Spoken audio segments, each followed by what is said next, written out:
वह एक ठंडी अंधेरी रात थी जब रिया और उसके दोस्तों ने शहर के किनारे स्थित उस वीरान हवेली को देखने का फैसला किया। वह घर पिछले 50 वर्षों से खाली पड़ा था और अजीब आवाजों व काले सायों की अफवाहों ने लोगों को वहां जाने से रोक रखा था। लेकिन रिया, जो हमेशा निडर थी, अपने दोस्तों को अंदर जाने के लिए मना ही लेती थी। जैसे ही वे भीतर कदम रखे, हवा भारी हो गई और एक अजीब सी चुप्पी छा गई। पुरानी लकड़ी की जमीन उनके पैरों के नीचे चरमराने लगी। दीवारों पर लगे पुराने फटे हुए चित्रों में नजरें घुमाने पर ऐसा महसूस हुआ जैसे वे आंखें उन्हें घूर रही हों, उनके हर कदम को देख रही हों। अचानक गलियारे के अंत में स्थित दरवाजा जोर से बंद हो गया। सभी चौंक गए और पलटकर भागने लगे, लेकिन अब गलियारा बदल चुका था। वह अंतहीन लगने लगा और जिससे वे अंदर आए थे वह दरवाजा गायब हो गया था। कोई है वहाँ? रिया ने कांपती आवाज में पूछा। जवाब आया, एक फुसफुसाहट। पर यह किसी इंसान की नहीं थी, बल्कि दीवारों से आती लग रही थी। पहले यह धीमी थी, फिर धीरे धीरे तेज होती गई। अलग अलग आवाजें अजीब भाषा में बड़बड़ाने लगी। अमन ने रिया का हाथ कसकर पकड़ लिया। हमें यहाँ से निकलना होगा, वह चिल्लाया।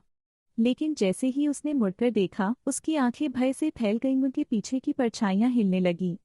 लंबे नुकीले हाथों और खोखली आंखों वाले काले साए दीवारों पर सरक रहे थे। उनकी फुसफुसाहट अब डरावनी हंसी में बदल रही थी। एक साया ने नेहा के कंधे को छू लिया। वह चीख पड़ी, उसका शरीर झटके खाने लगा। उसकी त्वचा भूरी से धूसर होने लगी और उसकी आंखें अंधकार में समा गईं, जैसे किसी ने उसकी पूरी जिंदगी उससे खींच ली हो। रिया और अमन बदहवास होकर भागने लगे। दीवारें सिमटती जा रही थीं, ठंड बढ़ती जा रही थी। तभी सामने एक हल्की रोशनी टिमटिमाती दिखी। एक दरवाजा। रिया ने पूरी ताकत लगाकर दरवाजा खोला और अमन को खींचकर बाहर ले आई। वे धड़ाम से गली में आ गिरे। लेकिन जब उन्होंने पीछे मुड़कर देखा तो हवेली गायब थी। सिर्फ एक घना मरा हुआ जंगल बचा था। नेहा कभी वापस नहीं आई। और हर रात जब तेज हवा चलती, रिया को लगता कि हवेली की दीवारों से अब भी कोई साया उसका नाम फुसफुसा रहा है। रिया और अमन की सांसें तेज चल रही थीं। उन्होंने एक दूसरे की ओर देखा। डर, सदमा और अविश्वास उनके चेहरों पर साफ झलक रहा था। नेहा की चीखें अब भी उनके कानों में गूंज रही थीं। लेकिन हवेली, वह कहाँ गायब हो गई? अमन कांपती आवाज में बोला, क्या हमने सच में यह सब देखा था? रिया ने धीरे से सिर हिलाया। उसकी आंखें अभी भी उस घने जंगल को घूर रही थी जहाँ कुछ पल पहले तक एक डरावनी हवेली खड़ी थी। वह अभी भी नेहा की अंतिम चीख को भूल नहीं पा रही थी। तभी जंगल के बीच से हल्की सी फुसफुसाहट सुनाई दी, ठीक वही आवाज जो हवेली के अंदर सुनाई दी थी। लेकिन अब यह साफ थी, यह किसी का नाम पुकार रही थी। रिया। रिया ने घबराकर पीछे देखा। हवा में कुछ भी नहीं था, लेकिन पेड़ रहस्यमय तरीके से हिल रहे थे, जैसे कोई छाया उनमें छुपी हो। अमन ने रिया का हाथ पकड़ लिया। हमें यहाँ से भागना होगा। वे दोनों गांव की ओर भागने लगे। लेकिन जितना वे आगे बढ़ते, रास्ता उतना ही अजीब होता जा रहा था। यह सही रास्ता नहीं है, रिया चिल्लाई।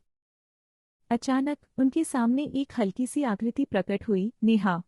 लेकिन उसका चेहरा धुंधला था, उसकी आंखें गहरी काली हो चुकी थीं।